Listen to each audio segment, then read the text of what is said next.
Your children don't need all this fancy therapy nonsense. My mother-in-law's voice crackled through the phone, dripping with disdain. I've given the center to Amanda. She'll put it to better use with her normal kids. I gripped my phone tighter, trying to process what I was hearing. My name is Olivia Parker, and at 35, I'd spent the last decade building the most comprehensive educational therapy center in our state. A center specifically designed to help children like my twins who have special needs. What exactly do you mean, you've given it to Amanda? I asked, keeping my voice steady despite the panic rising in my chest. Exactly what I said, Margaret sneered. I've already changed the locks and transferred all accounts to her name.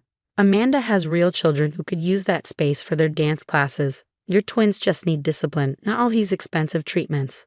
I glanced at the framed photo on my desk. My beautiful 8-year-old twins, Lucas and Emma, beaming after their first successful speech therapy session. The center had been their safe haven, a place where they could learn and grow at their own pace, surrounded by understanding professionals and specialized equipment. Margaret, you have no authority to. Oh, but I do, she interrupted, her voice sickeningly sweet.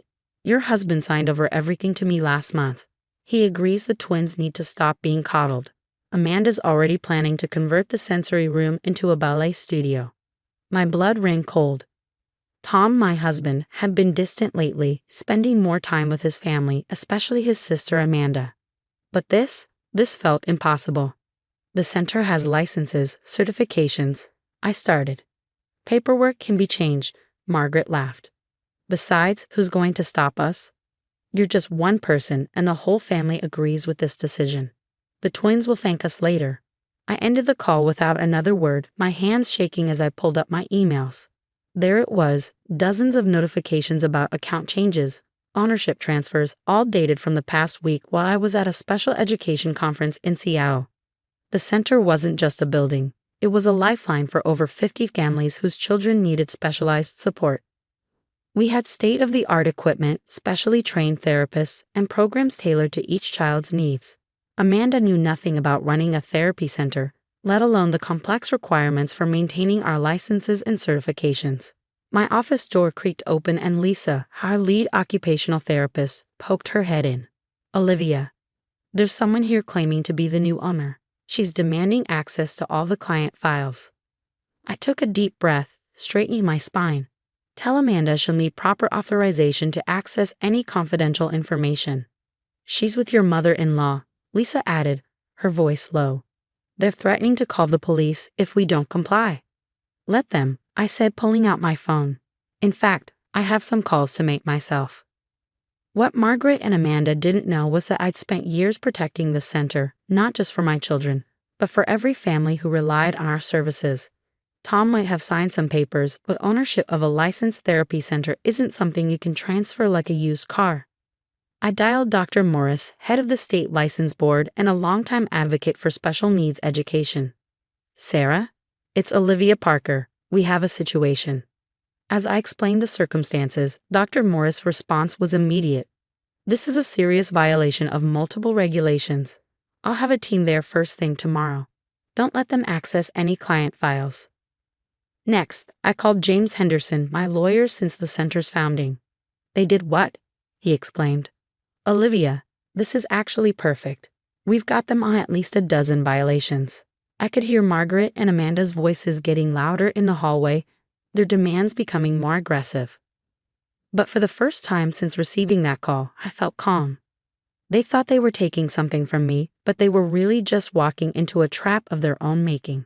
Through my office window, I watched as Amanda strutted around the playground equipment we'd specially designed for children with sensory processing issues. She was measuring spaces, probably already planning her dance studio renovations. Margaret stood nearby, looking smug as she pointed out changes they'd make. My phone buzzed with a text from Tom. Mom says you're being difficult about the center. Just let it go. Amanda needs this. I stared at his message, feeling a strange mix of sadness and determination. The man I married would never have dismissed our children's needs like this. Somewhere along the way, I lost him to his family's influence, but I wouldn't lose this center. Too many children depended on it. Lisa knocked again, her face worried. They're threatening to have us all removed for trespassing.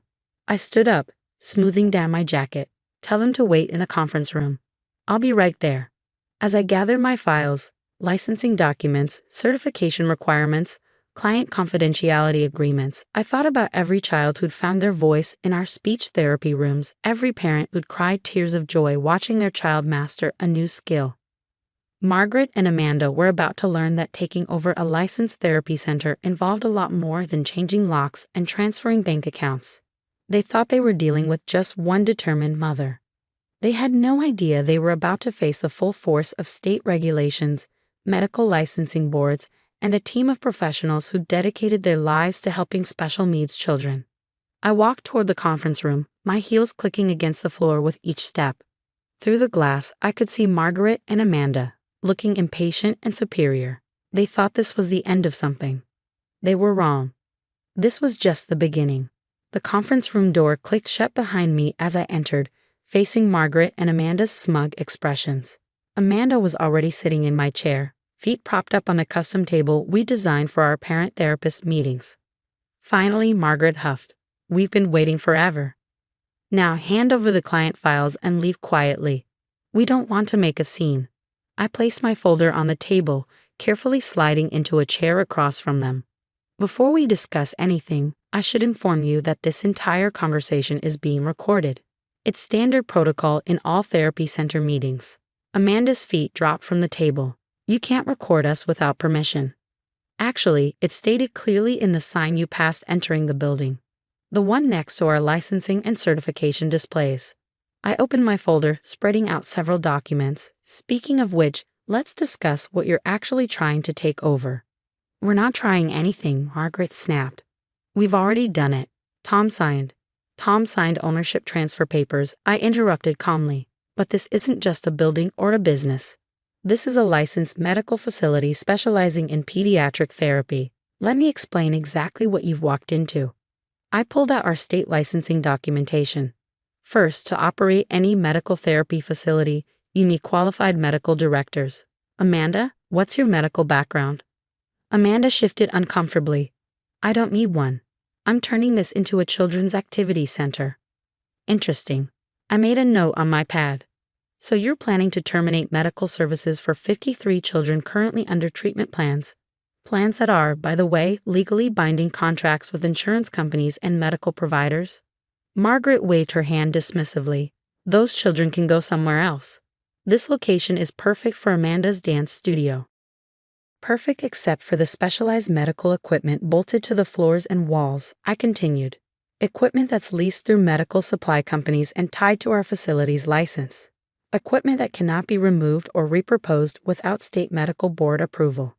The confidence was starting to fade from their faces. I pressed on. "Then there's the matter of patient confidentiality. By attempting to access patient files without proper medical credentials or authorization, you've already violated aita regulations. That alone carries significant legal penalties." "You're just trying to scare us," Amanda said, but her voice wavered.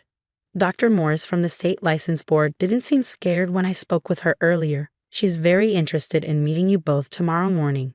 She's particularly curious about your plans to convert a licensed medical facility into a dance studio without proper reasoning permits." Margaret's face reddened. "Tom approved all of this.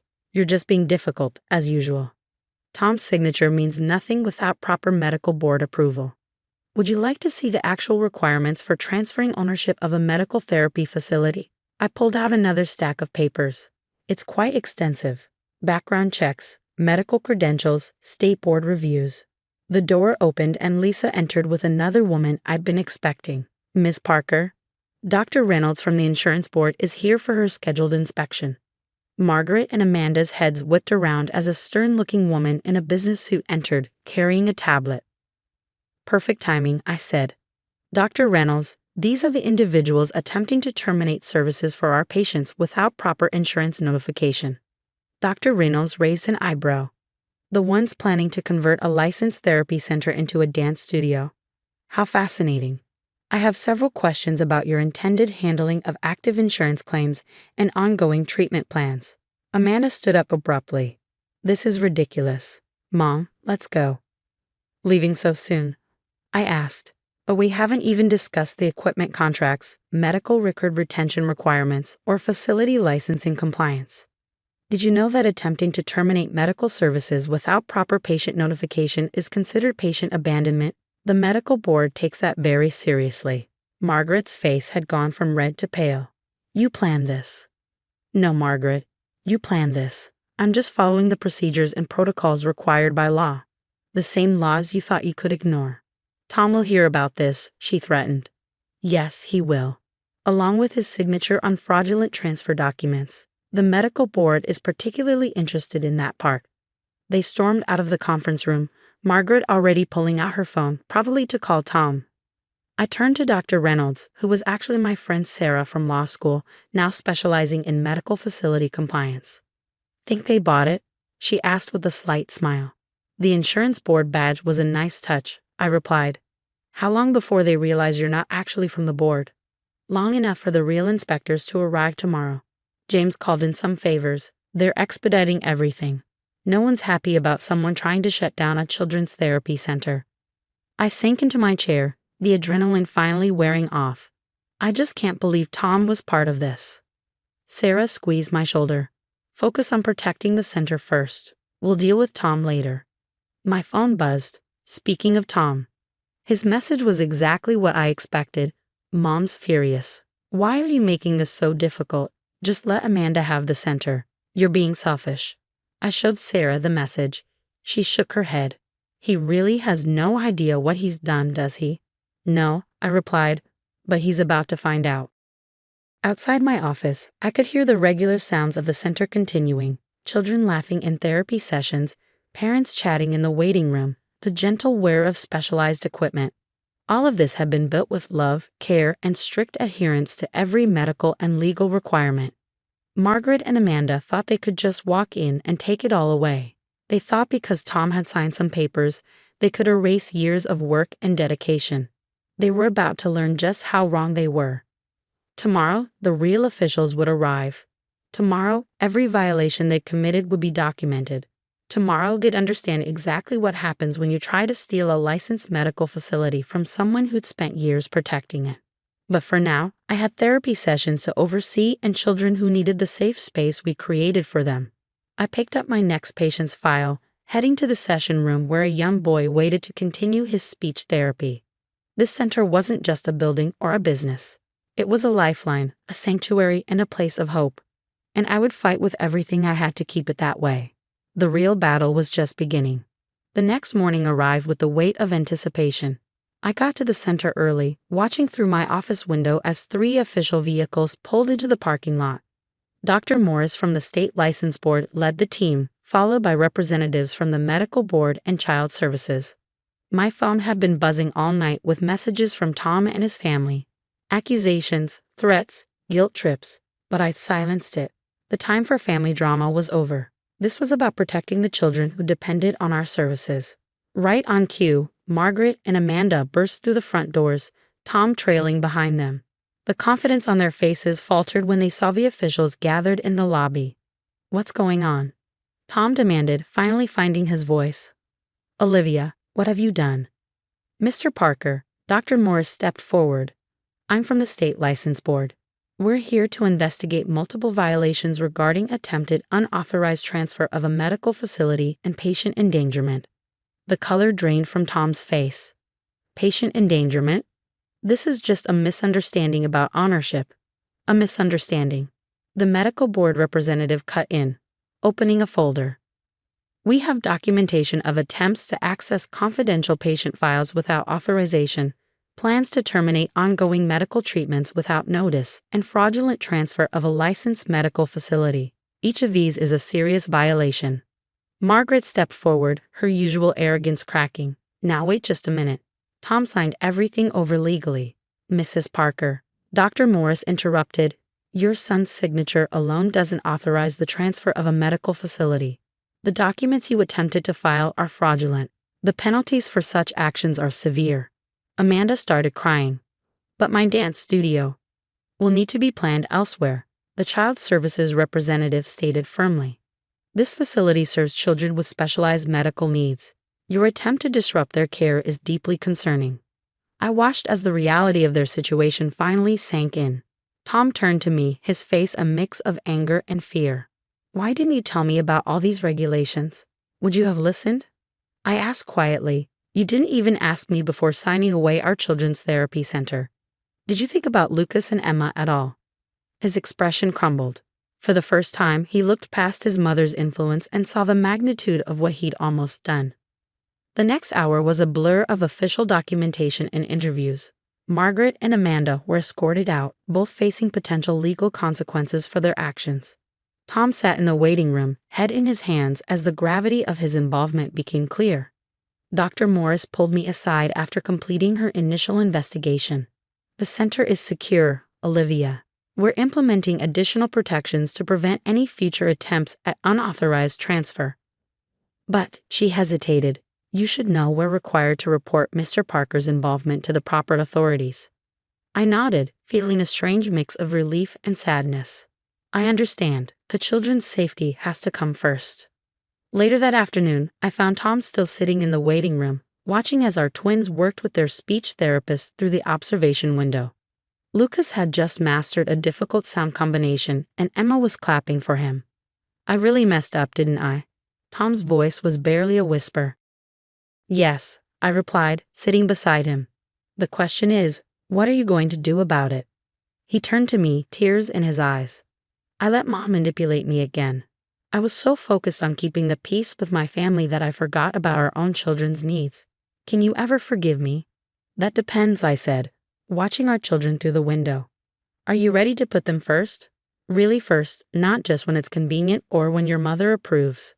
The center slowly returned to normal over the next few weeks. Margaret and Amanda faced legal consequences for their attempted takeover, including fines and mandatory education about medical facility regulations. Tom started therapy, finally addressing his family's toxic influence and working to rebuild trust with me and our children. The incident had an unexpected silver lining.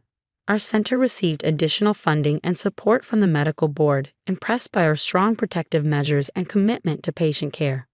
We expanded our services, helping even more children and families in need. 1 year later, I stood in our newly expanded sensory room, watching as Lucas and Emma showed their father the new equipment. Tom had become a regular volunteer at the center, finally understanding the vital role it played in our children's lives. "Mrs. Parker." Lisa appeared at my side. "The new family is here for their tour." I smiled, heading to the lobby where anxious parents waited with their young daughter. I recognized that look of hope mixed with fear, the same look I'd had years ago when searching for help for my own children. "Welcome to our center," I said warmly. "Let me show you how we can help."